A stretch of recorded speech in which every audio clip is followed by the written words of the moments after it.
mata at hinahagupit dahil gusto niyang bayaran ng kanyang 10 kabit. Di ba? O kaya gusto niyang malusaw yung 10 drum na alak na nainom na sa 1 taon. Pero dahil sa Panginoon at sumunod tayo, ibinigay natin ang ating buhay, kaya tayo narito at nagtamasan tayo ng biyaya, ng pagpapala ng Panginoon. Sinong pinagpala ng Diyos? Pwede bang pumalakpak ng malakas? At kapag tatay ang pinagpala, ang buong pamilya ay pagpapalain ng Panginoon. Tama? Kapag ang tatay pinagpala, hindi lang ang buong pamilya, ang buong iglesia ay pagpapalain ng ating Panginoong Jesucristo. Tama? Sa ating teksto, ang ibinigay sa aking notes ay Tagalog kaya talagang Tagalog. Wala naman siguro foreigner dito, no?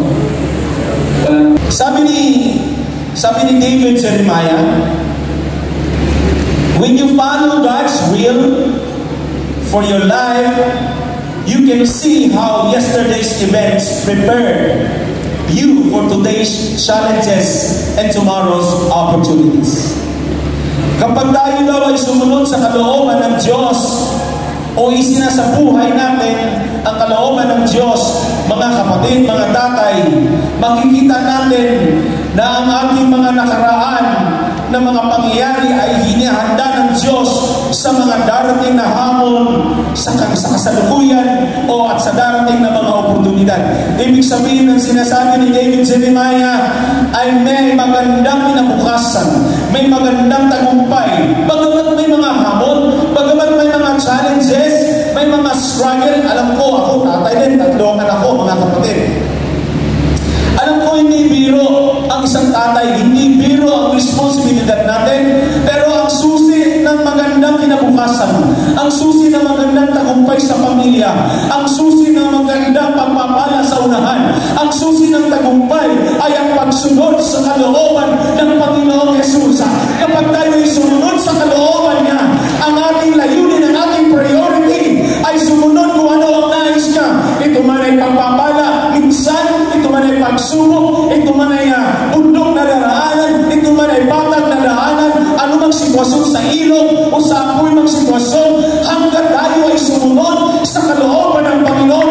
Gusto kong sabihin sa inyo na secure ang ating ngayon, ang ating araw, at secure ang ating kinabukasan dahil may tagumpay, may pagpapala sa pagsunod sa kalooban ng Diyos.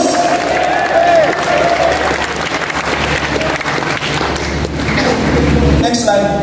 Ang pagsunod sa kalooban ng Diyos ay mahalaga. Bakit? Ito ay ang gumagawa lamang ng kalooban ng Diyos ay may tiyak na kaligtasan. Diba? Kaya nga, yung tayo ay tumanggap sa Panginoon, iba-iba ang ating pantasya, iba-iba ang ating istorya sa buhay. Iba sa atin, nakita ng Lord, drug addict, na katulad ko. Iba sa atin, nakita ng Lord, lasinggero. Iba sa atin, nakita ng Lord, nasa loob ng kulungan. Iba sa atin, nakita ng Lord, magulong buhay. 2-3 pamilya. Pero nung sumunod tayo, tumanggap tayo sa pananampalataya, nagsisi tayo sa ating mga kasalanan, at nagpapautismo tayo sa tubig sa kanyang pangalan, lalo na kung pinuspos tayo ng Espiritu Santo ng Panginoon, nagbago ang ating buhay. Hindi lang basta nagbago ang direksyon, gumanda ang ating buhay, mga kapatid. Sino gumanda ang buhay nung tinanggap ang Panginoon? Pumalakpak na lang.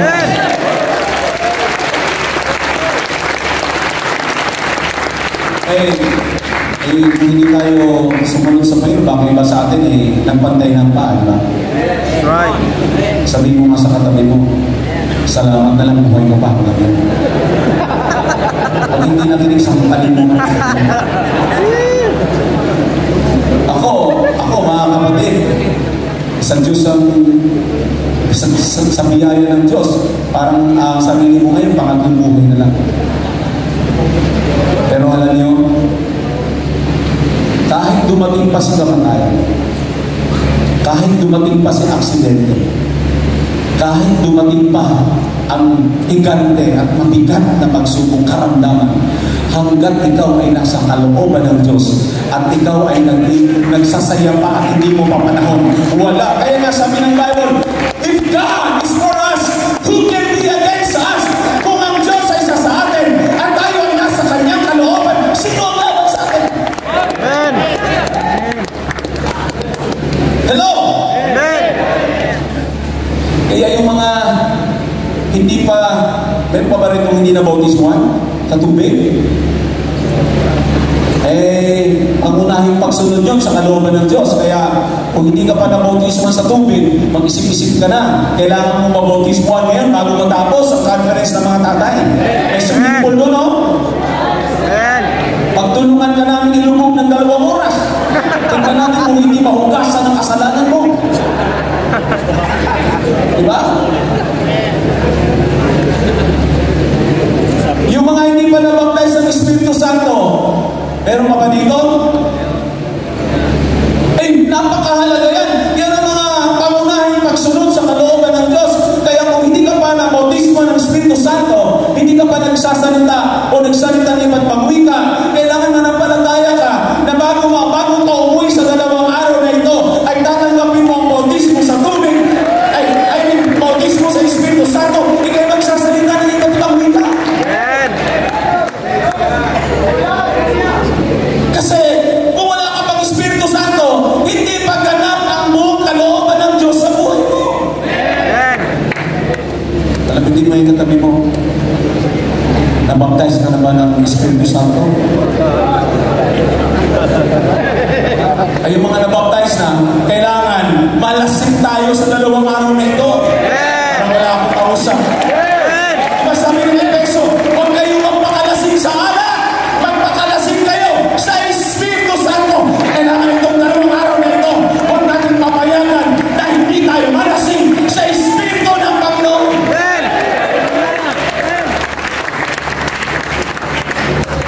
Ngayong araw, grabe yung tapang natin pag nakainom tayo, diba? Inutang mo na lahat ng budget ng pamilya mo sa isang buwan dahil sa alam, diba? Tapos pag hindi ka pinautang ng kapitbahay, magwawala ka. Kaya gamitin natin yung tapang ngayon natin sa Espiritu ng Panginoon. Sino matapang na sa kamay? Parang naguluhan nga tayo ba? Kasi yung tatay talaga na taas ang kamay, yung matapang sa Panginoon.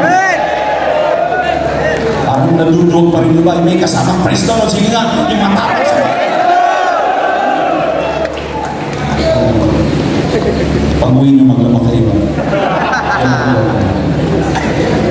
Hindi nais ng Diyos na ang tao ay mapahamak pagkos magkaroon ng kaligtasan sa pamamagitan ng kalooban ng Diyos sa pagsunod.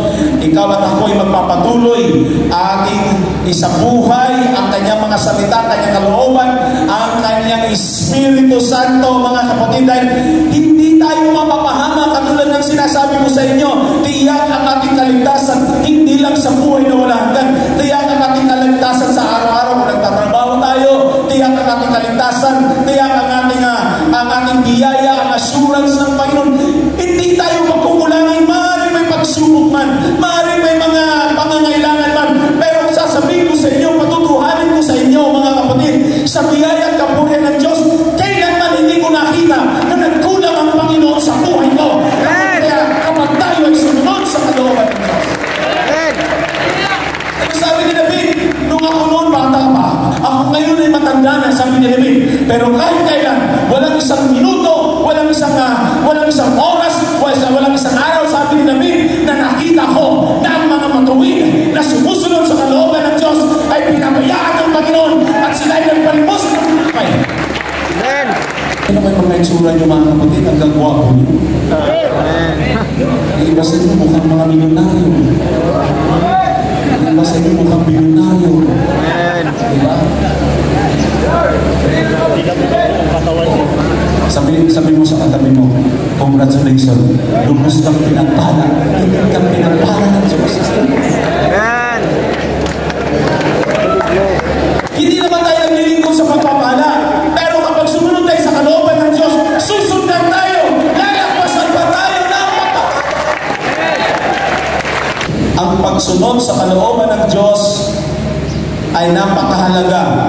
sa tunay na paglilingkod sa Panginoon. Kasi, makapaglilingkod lang tayo ng lubos at tunay kung tayo ay nasa kalooban ng Panginoon.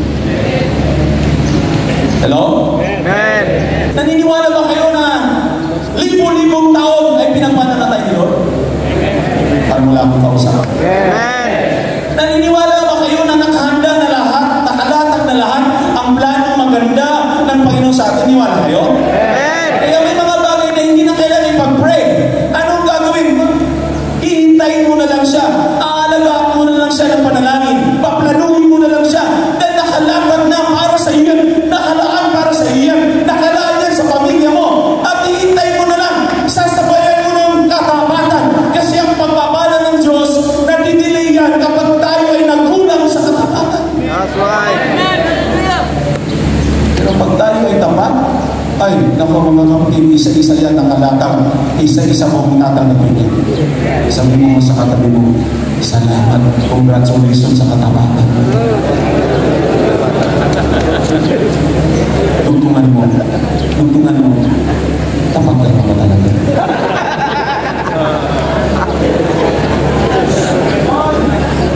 Kumusta ba yung panalangin mo? Sabihin mo nga, kumusta ba yung prayer? Araw-araw ka ba nagpipray? Kumusta mo ba yung pagdalo mo? Kumusta ba yung pagsamba mo, pagpupuri mo? Ha?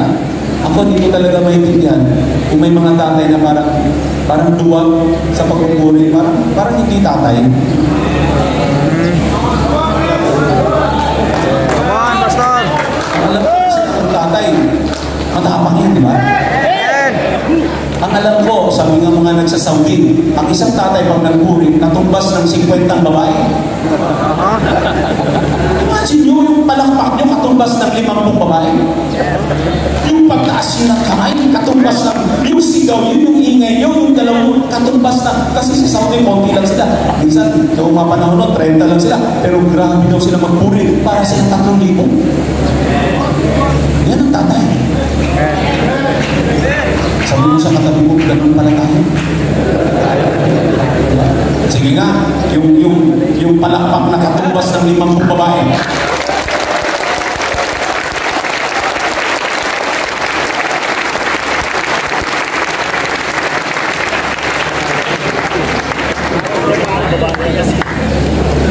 Ang iyong pastor ba, ito, ang iyong pastor ba ay sumang-ayon sa iyong plano na gagawin? Ibig sabihin, kung may mga plano kayo, maganda rin humingi ng payo kay pastor.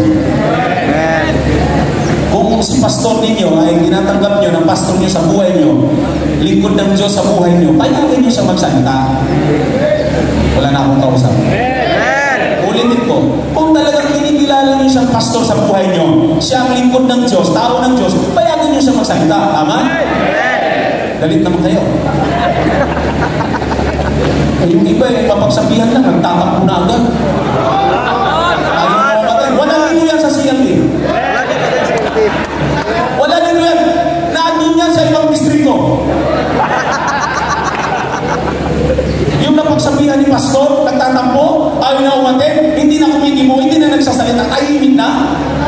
Ayaw na makita si pastor. Wala dito yan sa CLT. Sa ibang pag-isa. Sabi mo sa katabi mo, di ba? Wala dito yan. Walang patampo yung tatay ng CLT. Wala. Nakikinig kay pastor yan. Lalo sumisigaw yan pag tinatamaan sa prinsip. Binibigyan niya ng buwang at binibigyan niya ng salita ang pastor niya sa buhay niya. Sabi ko na wala dito sa CLT. Mababait ang mga tatay sa CLT, masunurin sa Diyos at masunurin sa pastor.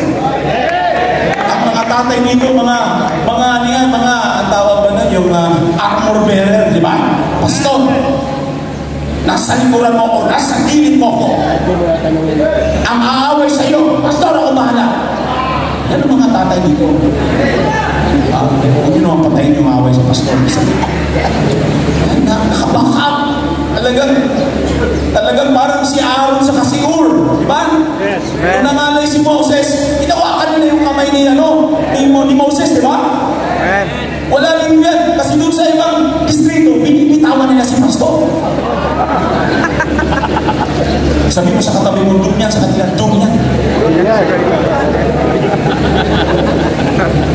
Tapos nung nangalay na silang tatlo, nung ginawa nila, kumuha sila ng bato, di ba? Nilagyan nila ng tukod, hawak-hawak na sila doon, hawak-hawak na silang tatlo, may patumba, si Jesus Christ, di ba? Kaya ang mga tatay na loyal, nakikinig, at tumatanggap at sumusuporta, nagmamahal sa pastor, ay talagang sinasamahan niya ng bato ang ating Panginoong Hesus Kristo.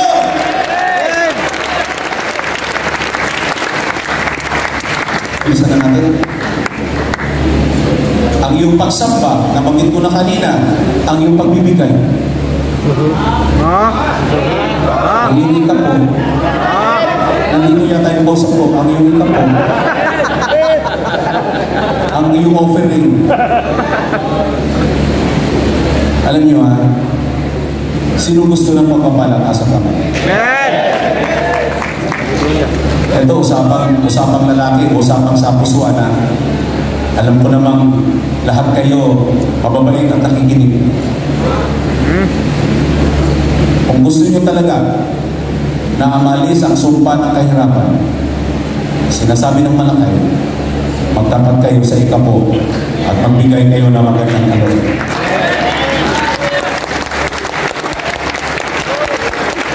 Kasi ang kalooban ng Diyos, hindi lang sa pagpupuri, hindi lang sa paghayo, hindi lang sa panalangin. Minsan kasi may mga Kristiyano, minsan may mga tatay, wala dito yan sa CLB, na pinipili lang nila yung gusto nilang gawin. Dito lang ako sa pagpupuri. Dito lang ako sa pananalangin. Dito lang ako sa paghayo. Pinipili nila. Pagdating na lang tayo sa offering, pumupunta sa CR.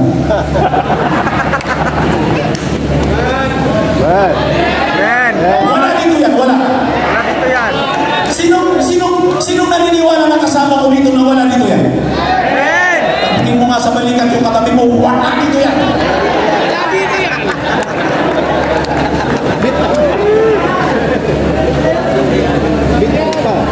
Kasi hindi maalis talaga ang kahirapan. Sinasabi yan naman ng kay Tres na kapag tayo hindi naging kapo ng tapat, di naman yung palakihan kundi katapatan. Pag hindi tayo nagtapat doon sa ikapuan kaloob, ang sabi doon, ay merong sumpa hanggang sa ikatlong henerasyon pa. Maawa naman tayo sa mga anak at mga apo natin, di ba? Hindi sa kanila pala, wala pa rin. Maawa naman kayo sa mga anak at mga apo natin. Di ba? Mahingin na kayo. Hindi, tapatan lang, mga kapatid. Hindi, ito hindi ko sinasabi dahil kailangan ko sabihin. Sa biyaya ni Lord, ginagawa namin ito mga pastor. Oo. Ginagawa namin. Pero nga tayong pastor, mga kapatid nakaka-bless, di ko na bagitin ang pangalan. Imagine mo, ang kanyang reporting sa isang taon, milyon. Isa nang hinayang, pero grabe ang galaw ng kanyang negosyo. Kasi maalis yung sumpa. Maalisin ng Lord yung mga mananakpan. Kaya ako naniniwala, may magandang financial breakthrough sa mga tatay pagkatapos ng kantan.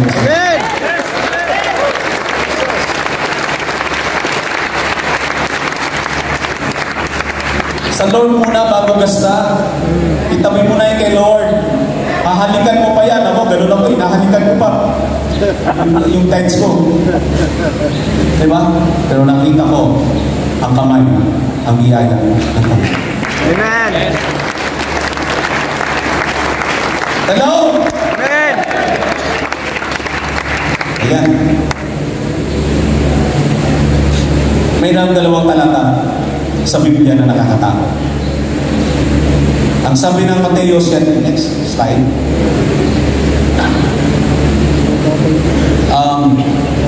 Sa 7:21, not everyone that said to me, Lord, Lord, shall enter into the kingdom of heaven, but he that doeth the will of my Father, which is in heaven.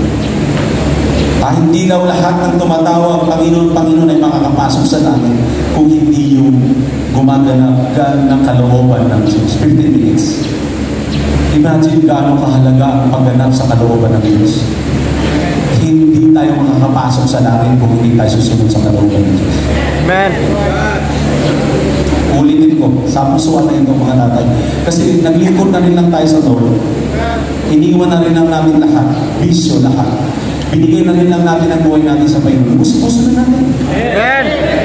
Tama ko? Amen. Gusto na natin. Paano lumusubusin? Sundin na natin ang kalooban ng Diyos.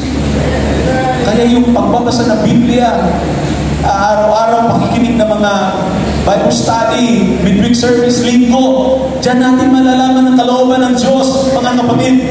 Kung may mga concern, punta kay pastor, pagtanong kung may mga, kung saan-saan mapupunta. Nakakalungkot kasi para sa ibang pastor pa nag-confide, wag sa pastor nyo. Amen. Dahil yan yung malalaman natin yung kalooban ng Diyos.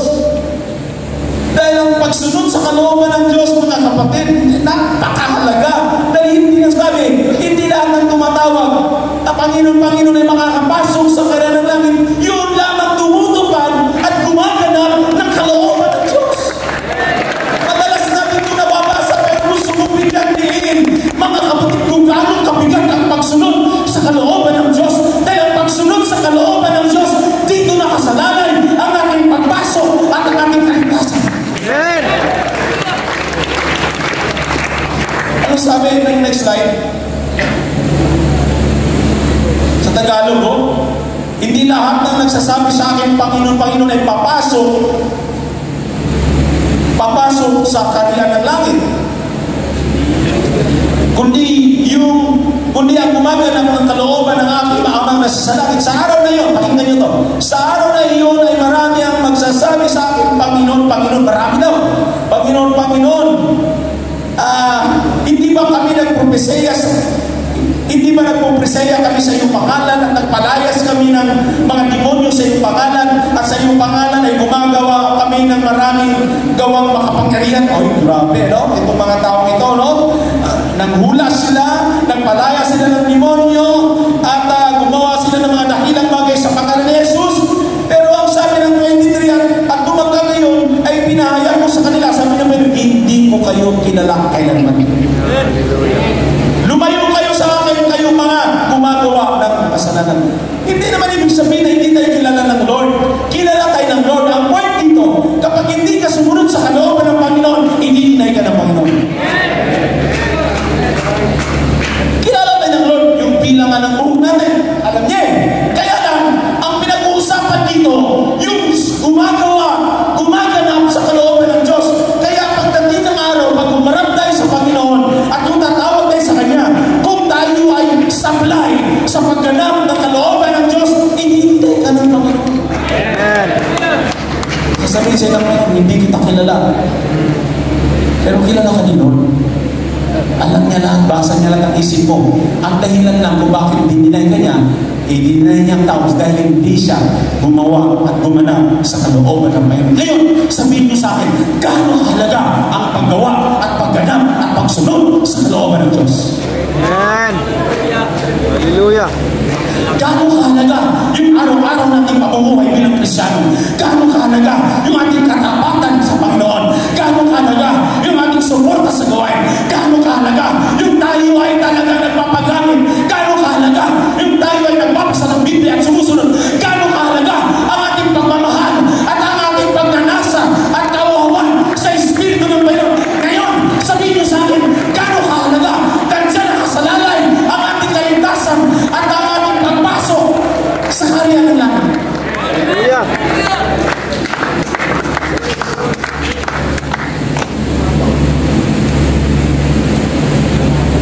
Next slide. Oh, grabe. Ito mabigat na sagot eh. Parang dito mga kapatid, sayang kung ilang taon ka naglingkod sa Panginoon. Hello? Sayang yung mga panalangin mo, sayang yung mga fasting mo, sayang yung mga pag-cast out mo ng demons kasi nagpalayas ang demonyo. Sayang yung mga dakilang bagay na nagawa ng tao. Sayang yung mga sakripisyo mo. Kapag hindi tayo nakaganap sa kalooban ng Panginoon, ito ang sasabihin ng Panginoon, hindi ko kayo kilala. Hallelujah. Pero wala dito yan sa sigang.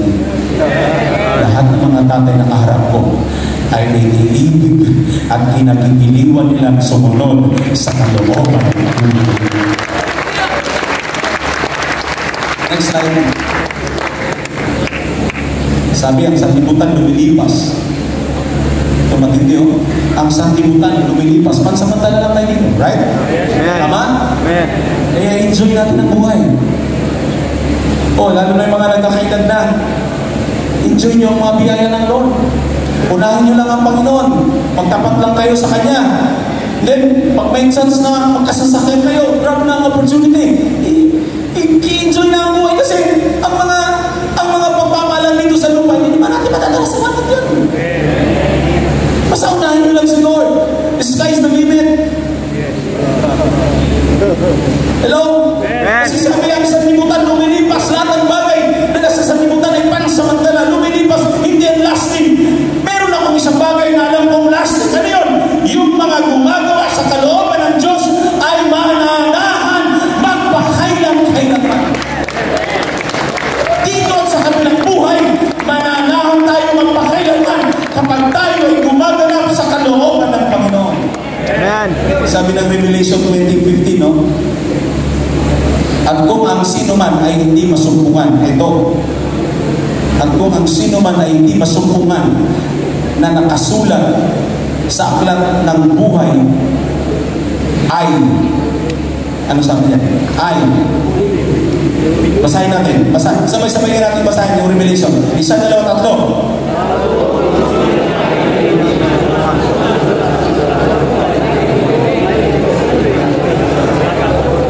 Ibubulid sa dagat ako. Paano masumpungan ang pangalan? Kailangan sumunod sa kalooban ng Amen. Next slide. Yan, pag wala, masakit sa kalooban. Kapag ang ating pangalan ay wala sa kalooban. Next slide. So maging masunurin tayo. Kung paano nga si Kristo, sabi ng unang Pedro 4:1-2. Unang Pedro. Next slide. Hindi, sabi sa yung unang Pedro. Yan, sabi ng unang Pedro 4:1-2. Kung paano nga si Kristo ay nangagbata sa laman, ay magsandata rin naman kayo ng gayong pag-iisip, sapagkat siya na nagbata sa laman ay nagpapatigil sa kasalanan upang huwag na kayong mga buhay sa laman. Kailan mamatay talaga ang laman? Hello? Amen. Hello? Amen. Upang huwag na kayong mga buhay sa laman sa inyong nalalabing panahon sa mga masamang pita ng mga tao, kundi sa kalooban ng Diyos. Ang kailangan natin mga tatay ngayon sa huling araw, yung matapang talaga na bata ng kasalanan. Hello? Amen. Yung kakamuhian talaga yung kasalanan. Hindi yung madaling matakay sa kasalanan. Yan ang kailangan natin. At alam ko na dito lahat yan. Lahat ng mga matapang na labanan ng kasalanan ay pumulakpak ng malakas.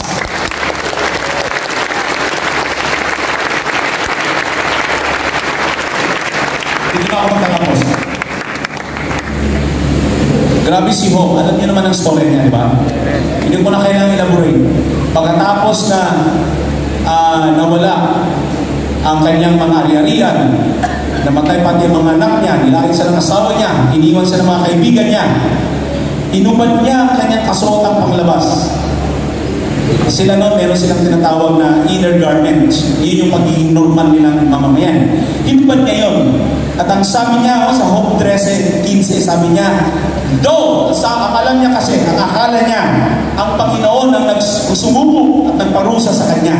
Pero grabe yung paninindigan ni Job. Sabi niya, kahit patayin niya ako, though he slay me, yet will I trust in Him. Amen. Kahit patayin niya ako, magtitiwala pa rin ako sa Diyos. Grabe si Job, kaya alam nyo, hindi naman natin pinapanalangin na dumaan tayo sa matinding pagsubok. Pero kung ipaitulog ng Lord, kayahin natin si Job.